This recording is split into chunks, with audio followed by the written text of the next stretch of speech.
Hello hi जय जगन्नाथ सांग मैंने मु लिप्सा आपण मानक स्वागत करछि मो चैनल को आउ एक नुआ वीडियो सहित। तो आज हूँ माघ मास शुक्ल पक्षर बड़ एकादशी बा भूमि एकादशी से मु सकाळ मोर पूजा काम सब सारी सारे एबे जीवा दर्शन करवा संबलपुर रे थिबा बहुत प्रसिद्ध मंदिर गुडी को। तो आपण माने मो सहित आसंतु आ दर्शन करंतु से वीडियो को एंजॉय निश्चिंत रूपे देखिए। बहुत किछि इंटरेस्टिंग होबार अछि आज। तो आसंतु जीवा दर्शन करिवा।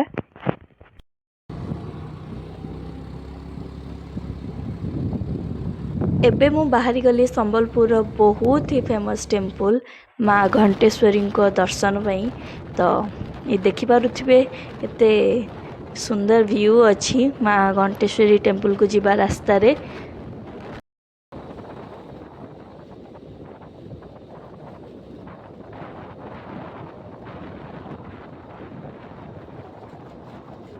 फाइनली आम आसी पहुँची जाइए घंटेश्वरी रे।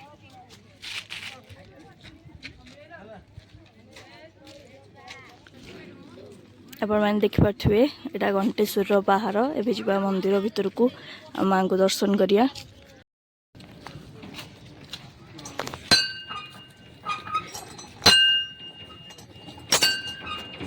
घंटी बजे कि घंटेश्वरी माँ को दर्शन निमंते चलतु जा। चिपिलीमार पावर प्लांट आसंतु वर्तमान जानवे माँ घंटेश्वरी किछि महात्म्य। माँ घंटेश्वरी मंदिर संबलपुर सबुठारु पवित्र एवं सुंदर स्थान मध्यरु गोटे। नामरू आपण माने जानि पारुथिबे एटारे बहुत घंट अच्छी। लोक माने सेमानकर इच्छा पूरण पर माँ को घंट अर्पण करती। राज्य बाहर प्रतिदिन बहु संख्यक तीर्थयात्री यह स्थान को आसी था। यह चिपिलीमार हृदय मध्य कह जाए। यह मंदिर अंचलर विशेषत्व होउची चारि पाखरे हजार हजार घंट झुलुची। यह ओडिशार एकमात्र स्थान जेउठी एते मात्रा घंट रही अछि। माँ घंटेश्वरी मंदिर संबलपुर 33 किलोमीटर दक्षिण पश्चिम एवं महानदी कूल अवस्थित। यह पूर्वर नौचालन पई एक गुरुत्वपूर्ण भूमिका ग्रहण करुला। यह को आलोक बिना एक आलोक गृह कह जाउथला। एही स्थानटीर नाम देवी घंटेश्वरी नाम अनुसार होइछि। पूर्वर एही स्थान रे किछि बड़ आकार घंट थिला एवं पवन साहाय्य एगुड़िक प्रचंड शब्द सृष्टि करथुला जहा नाविक माननकु एही भयंकर स्थान विषय अवगत कराइथिला एवं से माने केबे यार पाखकु जाउ नथिले।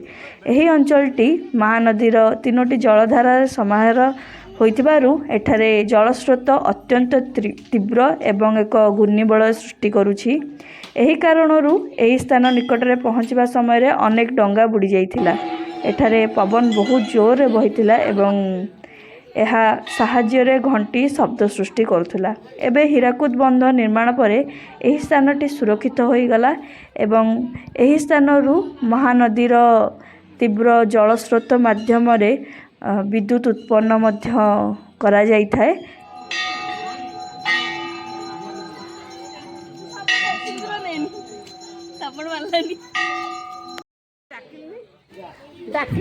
एटी मंदिर भीतर फोटोग्राफी अलाउ नहीं से कि बस बाहर ही माँ दर्शन आपण मानू कर नौची कौन आ कर एठू माँ देखा भी जाऊना।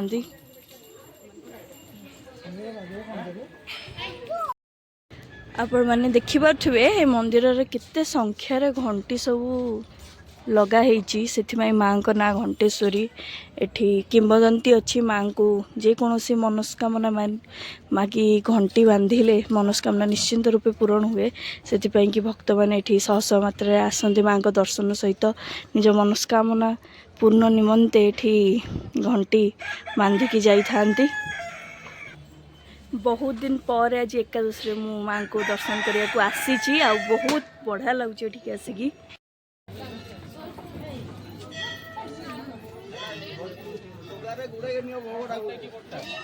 रास्ता रे जणे गले आउ जणे आसिले 5 मिनट वेट करिया पड़ियो। जणे क्रॉस कर साला पर आउ जणे जाई क्रॉस करियो। ते सरू रास्ता हेची।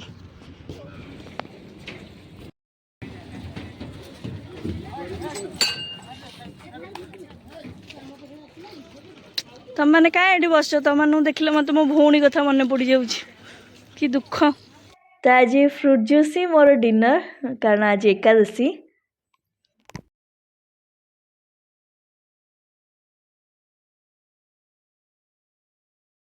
हेलो सांग मैंने गुड मॉर्निंग। तो कल व्लॉग मु एंड कर पार नथली से आज व्लॉग मु एठू ही आरंभ करुच्ची। तो ये है आज ब्रेकफास्ट चावल बड़ा तेंतुली पानी आउ टमाटर चटनी संबलपुर बहुत ही फेमस ब्रेकफास्ट आमर फेवरेट भी। तो सांग मैंने ब्रेकफास्ट कर सारा पर मुझे बाहरी संबलपुर आउ गोटे प्रसिद्ध मंदिर माने माँ समलेश्वरी पीठ को। तो आसतु मो सहित जीवे आ दर्शन करेंगे।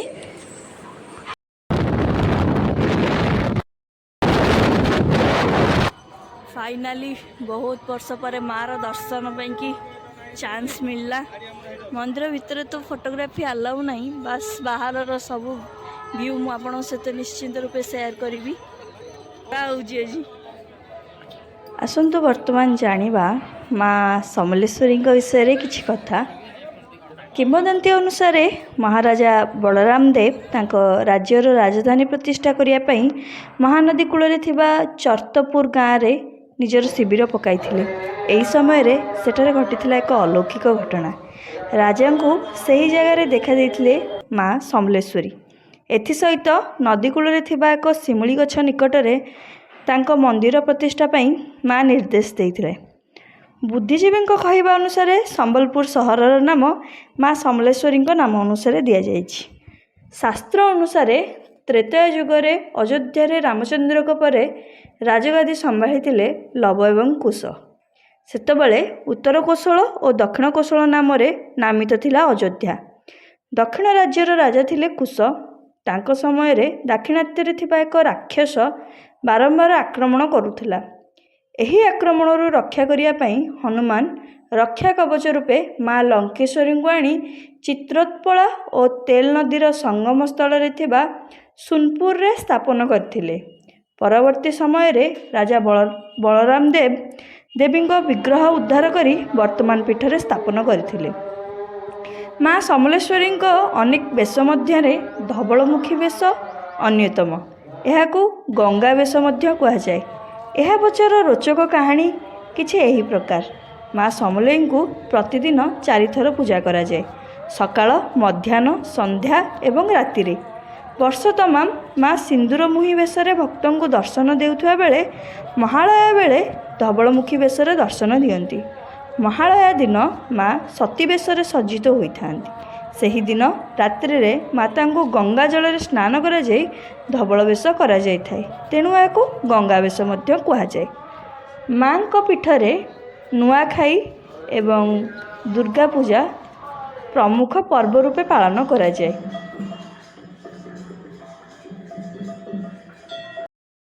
बहुत दिन पर बहुत भीड़ भितर मार दर्शन हो गला। संबलपुर सहर आ समलेई मंदिर पूरा हुलिया चेंज हो जाइए। मु बहुत दिन पर आसूची आठी बहुत ही किसी चेंज हो जाइए। मुझे आसती एगुड़ा सब किसी नथिला सब नुआ होती बहुत सुंदर लगुच। राति रे आसले आहरी भी सुंदर लगे किंतु मु तो आज भुवनेश्वर पड़ेबी से कि दिन रे आसी खरा बहुत जोर से होउची। तो ये है संबलपुर घंटा घर। संबलपुर घंटा घर आ ये घंटा परफेक्ट टाइम देखौची चालुची।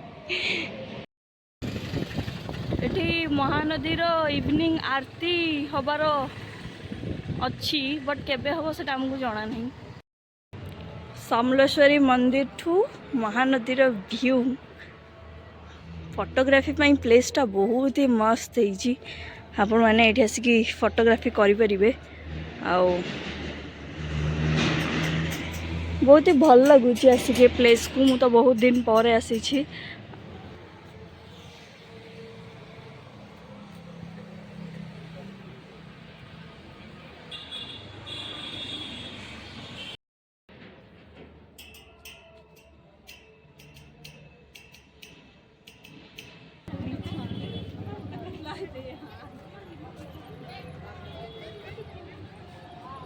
ए पाखरु समले मंदिर पूरा व्यू आसूची आउ व्यूटा बहुत ही सुंदर है आपण मैंने एठी न आसला जाए कि जानी परिवेनी व्यूटा केते सुंदर लगुची।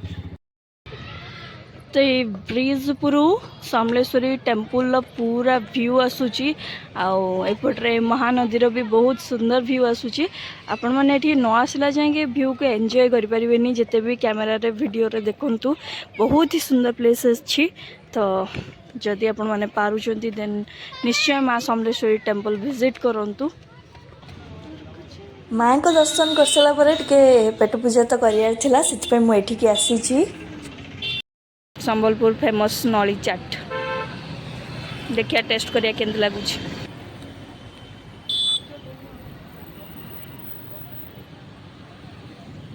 टेस्टी अछि पूरा। सांग मैंने सामने आपण जो गेट देखुंट से संबलपुर बहुत ही प्रसिद्ध शिव मंदिर आ ये पहाड़ ना है बुढ़ा रजा पहाड़। आज तो टाइम नहीं एठिकी जीवाकू देखिबा नेक्स्ट संबलपुर जब ट्रिप रे आसवा हम सेबे आपण मानकू निश्चय बुढ़ा रजा पहाड़ नेबी आ महाप्रभु को महादेव को दर्शन करेबी। आज हूँ संबलपुर मोर लास्ट डे आउ ये है संबलपुर रे लास्ट लंच। तो लंच करवा बाहर स्टेशन को मु आसी स्टेशन ने पहुँच सारे 4:40 रे ट्रेन छाड़ो। तो आसतु जीवा भुवनेश्वर ट्रेन ने ट्रैवल करिवार एटा ही मजा बहुत किसी चटपटा जिनस ट्रेन ने आसे खाइया को आ मजा भी लगे। सांग माने फाइनाली मोर ट्रिप खत्म हो गला आ मु आसिकी आम घरे पहुँची सारी। तो ये वीडियो एठी ही मु एंड करी। चैनल को जब सब्सक्राइब न करिसेंती निश्चिंत रूपे कर नियंतु आ वीडियो को लाइक शेयर आ कमेंट करिया को जमा भी भूलिबेनी। रहुछि जय जगन्नाथ। Thank you.